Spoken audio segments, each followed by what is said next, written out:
Okay, so here we have a list. So existing work relationships can be positively boosted through investments in technology, which facilitate coworker communication, and creating informal online events to allow deeper relationships with supportive coworkers to develop. Okay, so here I'm just going to highlight these in different colors so that we have some visual distinction.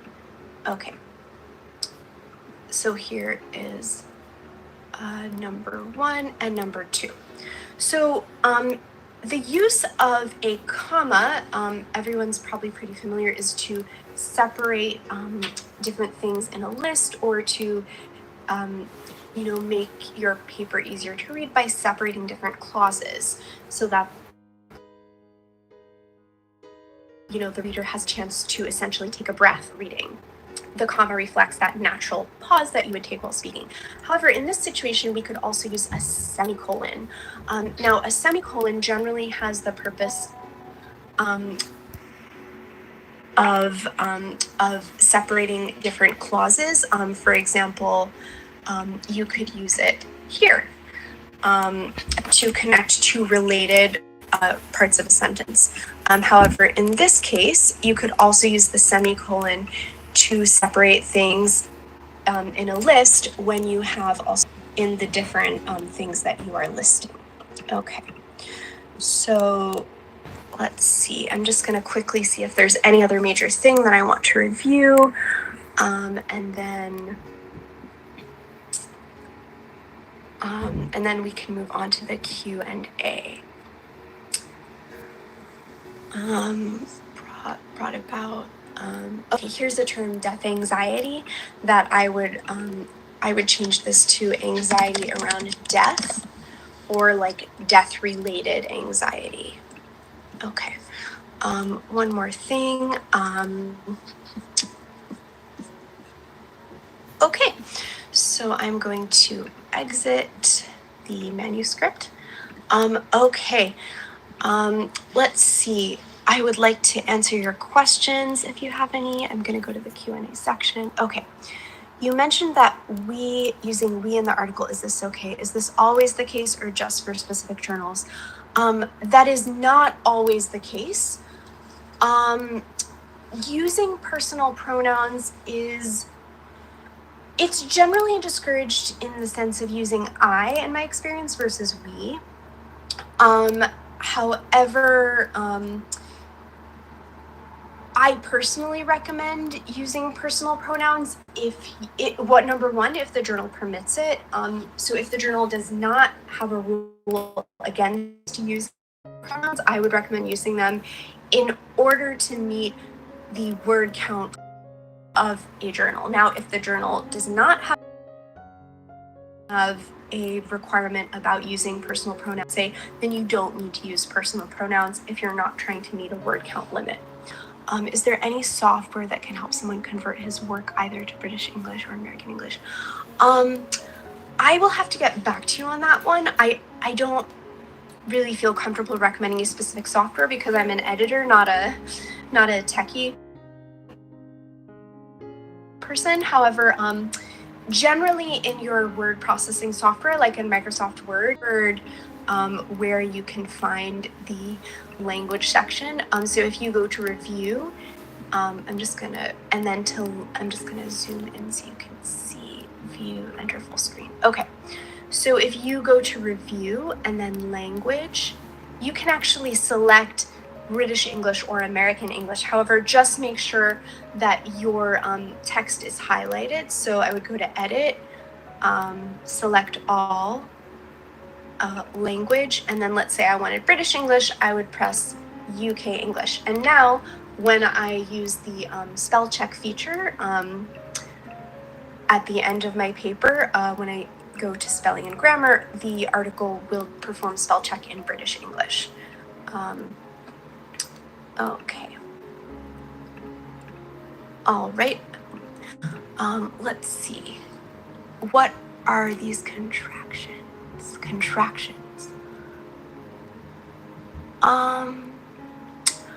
By contractions, I think you might be referring to words like don't or won't or can't, those are generally discouraged in academic writing. So instead of writing, the researchers won't perform the study, I would recommend writing the researchers will not perform the study, because contractions are more informal.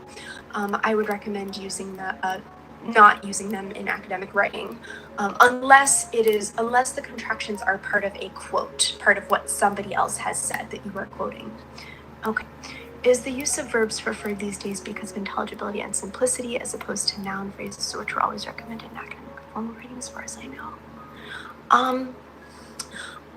I would say so. It's not wrong to use noun phrases. Like, you can use them, and it is grammatically acceptable. It's just that verbs tend to, again, make your paper more concise, and they add a dynamic flow to your paper that makes it, not everyone has a lot of time these days. People are so busy, and verbs make your writing a little bit faster to read. But it's not wrong to use noun phrases, so don't think you can't use them. You certainly can use them. Okay. What are collocations? Oh, collocations. So I'm glad you brought up this question. So collocations are certain words that go together in a language, and I actually wanted to recommend, I'm gonna Oxford Dictionary collocations. There is an online, I'm gonna put the link in the get up, get down, get on. So for example, in British English, I'm just going to type it in the chat, means to have a relationship with someone. Now, in American English, you don't say get on, you say get along with, to have a good relationship with someone. Another example is the word put, like I put my phone in my hand. Put plus on, so the verb added to a preposition, I put on my hat, I took off my glasses, take off. Take on, to take on a responsibility, to assume a responsibility. Collocations are very difficult, I think, to naturally integrate into your writing. Speaker of the language, for example, I speak Spanish also. However, Spanish is my second language, and I don't always know the collocations in Spanish, and I often use a dictionary, a collocation dictionary, help me with my writing in Spanish, because I'm not always aware of the words that go together naturally. So collocations are those words like to stick around means to remain in a situation. But stick is like, something, two pieces of material that stick to each other.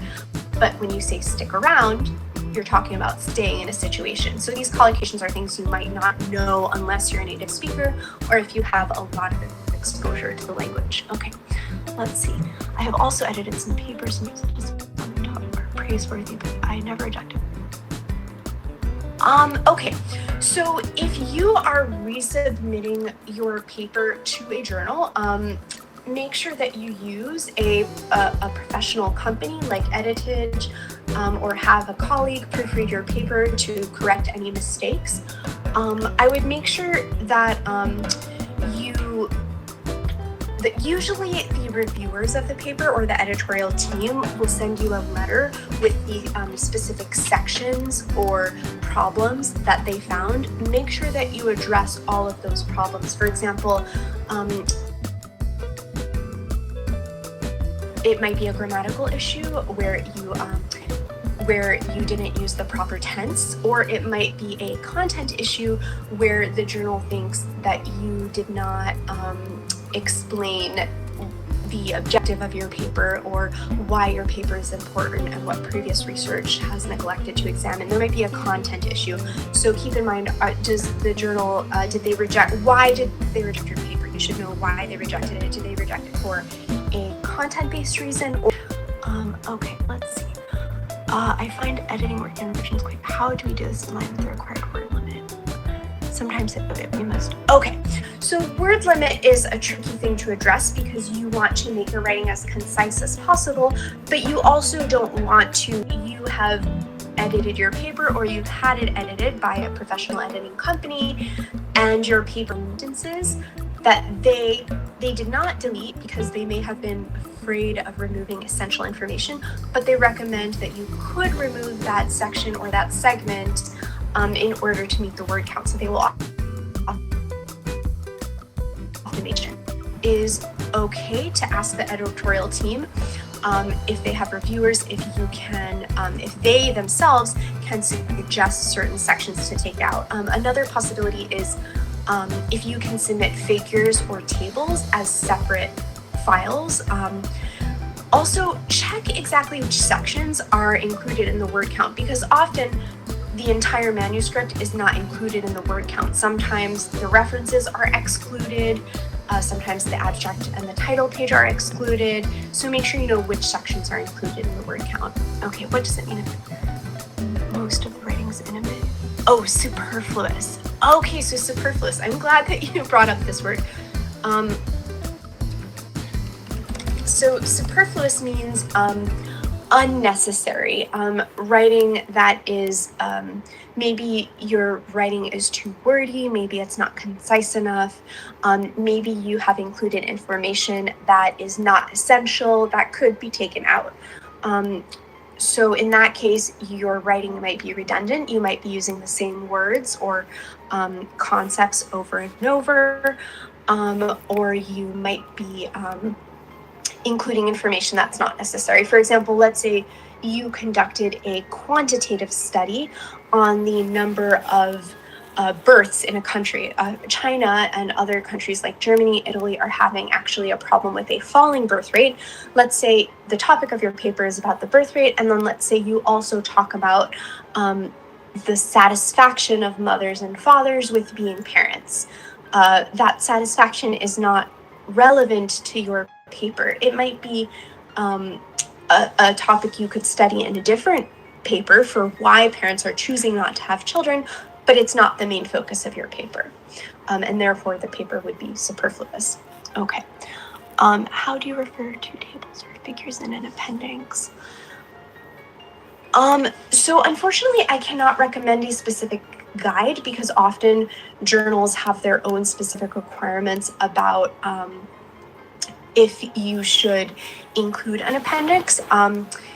If you're talking about simply referring, like the language to use, like let's say you have an appendix and you want to refer the reader to the appendix, I would just include in parentheses, like see table 4A and the appendix, something like that. I just included the example. I will try to get back to you on a specific guide. Oh, and speaking of guides, another guide that I wanted to recommend, Purdue OWL APA style. So another article, another website that I wanted to recommend is a website by Purdue University. And I'm going to include a link for the American Psychological Association, or APA style, which is a very common style. I like to use this particular resource because the Purdue University website includes not only guides for APA style, but also Chicago style, I think Harvard style, for a lot of common styles. Okay, I have an issue with using passive voice. Okay, so I'm really glad you brought up passive and active voice. Okay, I'm gonna, it's 10:10. Okay, I don't mind staying. I'm just gonna try and be more concise. Okay, so for those who don't know what active and passive voice is, I'm gonna give a quick example. The boy chased the dog. This is active voice. The boy was chased by the dog. This is passive voice. Now, some journals have requirements about whether you are allowed to use active or passive voice. Some journals prefer passive voice and some prefer the active voice. Now, Personally, I prefer the active voice because it tends to be shorter and makes writing more concise, but you might need to use the passive voice. For example, if a journal requires that your manuscript be blinded, meaning that you are not allowed to identify yourself as the author, the journal might require you to use the passive voice, and we can use the passive voice when we want to emphasize the action and not the person or the thing that committed the action, that performed the action. So in the case of the boy chased the dog, we are emphasizing the boy, the person who did the action. In the passive voice, the boy was chased by the dog. We are emphasizing the action of being chased. So in an academic article, if you were using passive voice in a blinded manuscript, you could write, "This study was performed in China." This is passive voice. If you said, "We performed this study in China," that would be the active voice. So in one sentence, you're emphasizing the action of performing the study. And in the other sentence, in the active voice, you're emphasizing the people who did the action. Okay. Is this section recorded and shared? I do believe the session is recorded. I'll have to check with my supervisor about sharing, but I believe that it is you are able to access it afterwards. Is there a standard template to present our work using UK or USA English? I do apologize. I do not have access to a standard template. However, there are many websites that provide advice and instruction on how to use British English versus American English. Sometimes journals themselves will provide you with a template, which I always recommend using if possible. Where should we put the citation if we have two or more ideas from the same reference? Oh, okay. So this is a good question. Sometimes, depending on the citation style, whether it's APA or Chicago, there will be a certain way that you can format the citation. But if you have two or more ideas from the same reference, in general, if you don't have a citation style to follow, then I would recommend using the family name or the surname of the author and using a letter to separate the two different styles, or the two different citations. So for example, Smith 2000, and you can separate them by year or by letter. So let's say that these that you're talking about two publications from the same year. I would say Smith 2000A and Smith 2000B. Or let's say you're talking about the same author but two different years of publication. You could write Smith 1973, and then just include the second publication, say it's 2008. Okay. Is the lecture? Oh no, I'm sorry. The lecture was supposed to end at 10 a.m. but 10 a.m. my time. But because of the technical difficulties, I wanted to make sure that I stayed more time to answer everyone's questions. I believe you can access the material afterwards. Okay, so I just want to emphasize, it's not wrong to write in the passive voice. However, if you wanted to write in the active voice, let me just pull up a link about the active versus the passive voice. Okay.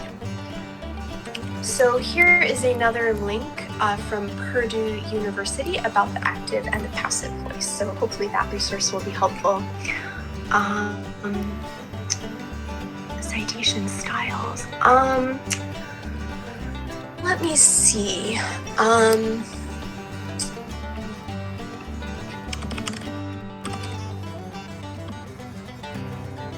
Chicago style. Okay.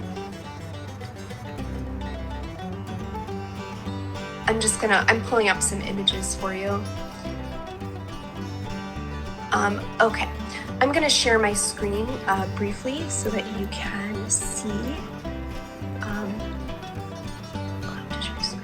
Okay, so here is one version of Chicago style where the reference is formatted using a footnote, and then in the footnote below you have the actual citation listed.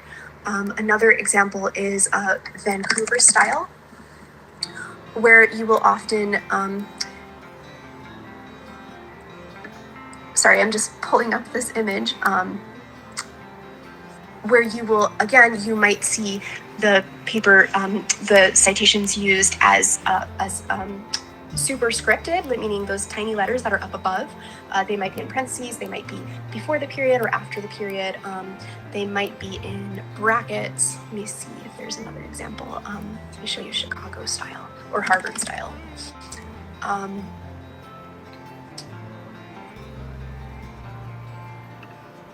So here's an example of, so Harvard style can be written in different ways. For example, there might not be a comma in between the family name and the year of publication. There might be, but see, these things are, I'm gonna stop sharing the screen. The citation style, it really depends on the journal that you are submitting your paper to. Okay, so let's see if there are any other questions. How long do you think it should take to edit the entire paper? Okay, so in terms of the length of time that it would require, this really depends on how long the paper is in the first place, and it also depends on the quality of the author's writing. If the writing is mostly understandable, but the author just has some minor spelling and grammatical mistakes, it will take less time. If the author is really struggling with expressing themselves in English, there's a phenomenon called L1 interference. And L1 means first language or native language. This happens to me when I'm talking in Spanish. It might happen to you when you're talking or writing in English. And L1 interference is the process, the unconscious process of your native language affecting how you talk or write in your second language. So for example, in Spanish, you don't say a blue house, you say a house blue, where the adjective comes after. So if in your native language, you put the adjective after the noun, you might unconsciously write that way in English, and it will be the editor's job to notice this and to then switch the adjective and put the adjective before the noun. So the length of time it takes to edit a paper really depends on the quality of the author's writing, and also the length of the paper. Is it 5 pages or 20 pages? Most foreigners. Oh, phrasal verbs. Yes, thank you. Phrasal verbs are also a type of collocation. So thank you for pointing that out. Context specific. Yes, I think that context-specific abbreviations are perfectly fine. Again, as long as you spell out the abbreviation the first time it's mentioned. Sometimes journals will also require that you include a list of abbreviations at the beginning or end of the article, even if you do spell them out in the manuscript. Let's see, which menu? I appreciate Bisay. I hope I'm saying your name correctly, Bisay. It's really not up to me as an editor. I appreciate your consideration about long and detailed sentences or simple sentences. Some articles do require long and detailed sentences. For example, if you are talking about scientific, like chemistry, you might need to include long equations and then explain them. That's not a problem. I know that I emphasize having concise and shorter sentences when possible, but okay, let's see, colloquialisms, like informal writing, it's not always discouraged, but it depends on how you are using them. Like, let's say that you are studying the linguistics of a particular language and how a certain population uses that language. Obviously, you might need to mention those colloquialisms. If you're talking in general, like if you are describing something, I would still try to stick to more formal language. But I would avoid using colloquialisms unless the colloquialisms are part of a quote that somebody has already said. Like, let's say you're quoting a participant who you interviewed. Then it's perfectly fine to use the colloquialism in that quote. Okay. It should be finished very soon. I do apologize for the extended time. I just want to make sure I get to everyone's questions. Okay. Is it okay to use AI in our writing? That's a good question. I've been noticing recently that a lot of journals have require you to make a statement or a declaration when you submit your paper if you did use artificial intelligence, because there might be a problem with plagiarism. What is plagiarism? Plagiarism is when you quote another source without citing that source. For example, if you include a quote, but you forget to actually include quotation marks, and if it seems like you yourself wrote that quote quote, that could be considered plagiarism. So make sure that the artificial intelligence that you are using has the ability to avoid plagiarism. So I would generally say it's okay to use certain, like a spell check software that is actually a form of artificial intelligence, a very simple artificial intelligence. It's okay to use a spell check software, but it's not okay to use, for example, ChatGPT and to tell ChatGPT, write a paper about this topic. That's not okay. You still need to use your own words. So make sure that you're using your own words. Okay, AI tools for paraphrasing. That's a hard one because, again, I think it would depend. I would generally say no, that you should try to paraphrase on your own. If you are using something like Grammarly, sometimes Grammarly will make a suggestion, a paraphrasing suggestion to help you make your writing more clear.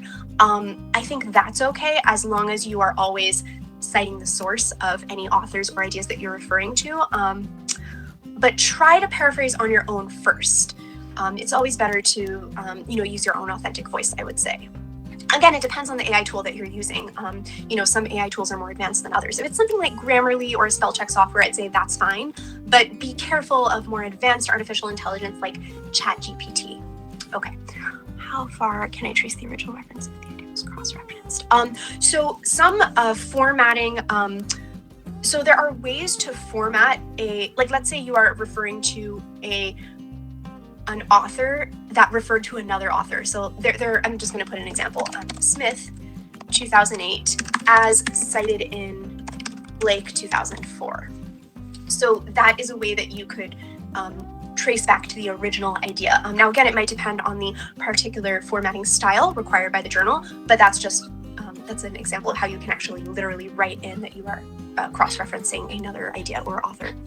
Okay, I'm just can we get I do believe you will be able to have a recording afterwards. Okay, so I don't see any other questions.